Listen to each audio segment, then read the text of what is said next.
last week the state settled the first Lariam damages case by a Defence Force member, a very significant event in the Action Lariam campaign, which has been ongoing for several years, where the plaintiff, Anthony Cole, stated he was delighted, giving you an indication of the substantial damages that the state had to pay out. Now, this was a case where the state put up no defence of the indefensible, called no witnesses and adduced no evidence to defend the case.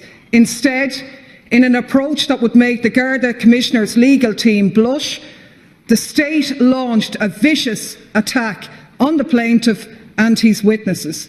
His honesty was questioned, he was accused of perjury, and the state's whole case was that he was lying about the symptoms he suffered while in Chad. But we all know, and I know you know, Minister, from your time as Minister for Defence, that Defence Forces members who've taken Lariam, some of them have experienced very devastating consequences. Nightmares, anxiety, hallucinations, depression, mood swings, mania, psychosis, utterly devastating consequences are experienced. That's a medical fact. Yet knowing that, the state's whole case was that he was lying. 2 senior counsel, 2 junior counsel, 10 days of hearings over 5 months, at the cost of a huge stress to the plaintiff, an enormous cost to the state. And despite this, and despite a vote in this House today, Defence Forces policy remains the same.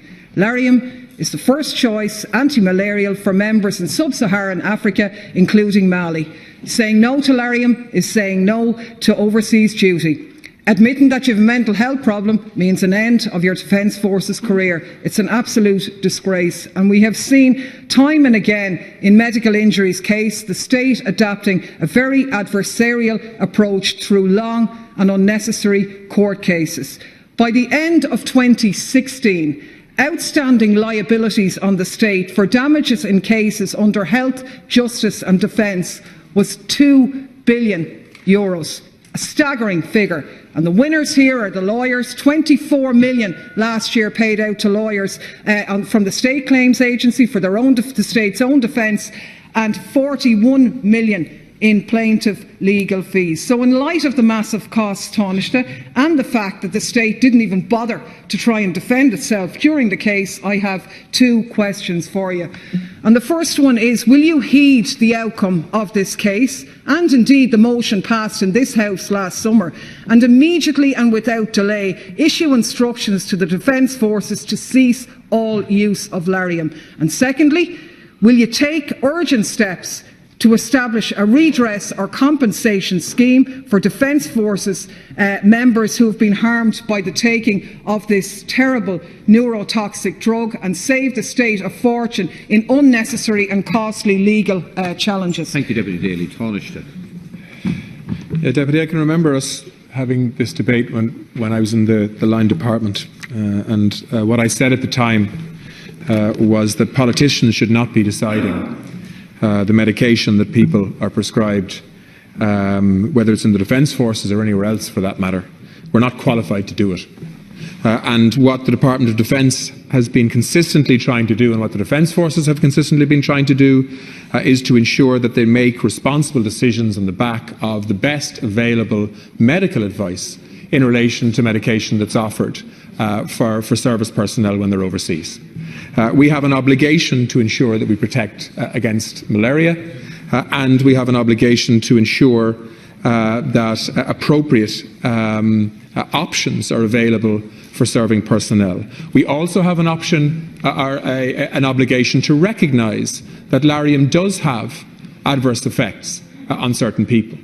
And as a result of that, it's important that we have a very clear screening process in place to ensure that people who may be adversely affected by taking Lariam are actually screened early, and that alternatives are offered to them, or else that they perhaps don't go on a mission to a part of the world where malaria is relevant. All of that is happening in the Defence Forces, Deputy. That is my understanding. I'm not familiar with the individual legal case that you refer to, so I think it's dangerous for me to comment on that. What I will do, of course, is ask the Minister to come back to you on that question as to whether that case sets a precedent or not. I simply don't know the circumstances around that case, so I think it would be wrong to offer any advice on that without that detail. But what I will say is that I have met a number of families who have had family members affected by Lariam and the consequences of taking it, and they feel very strongly about it, and I recognise that, and we need to handle that responsibly. Having said that, we shouldn't make decisions that is contrary to the best medical advice that we have at the moment in the context of how we treat this issue. There is no simple way to deal with protecting our troops against malaria. We have to take appropriate choices based on medical advice, and I think that's what we should continue to do.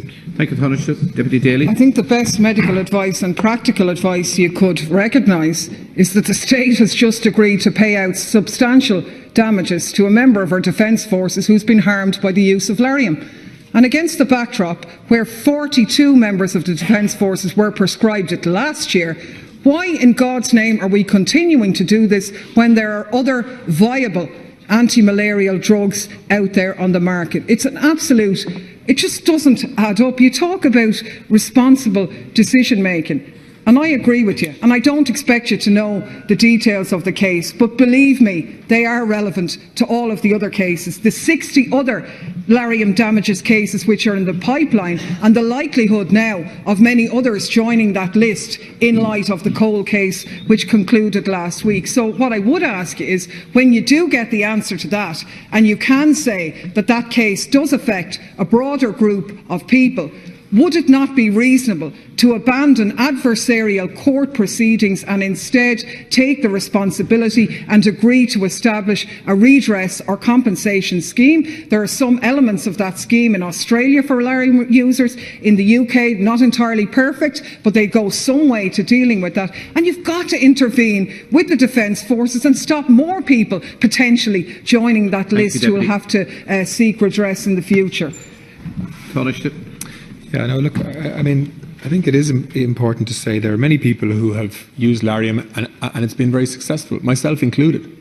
And there wasn't any, but I do want to say that there are clearly families and individuals who are vulnerable to Lariam. But not every case that's been taken against the state is the same.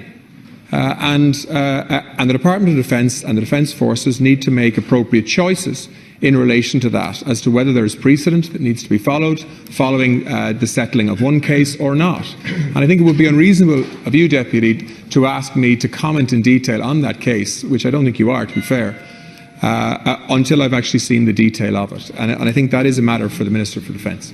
Thank you very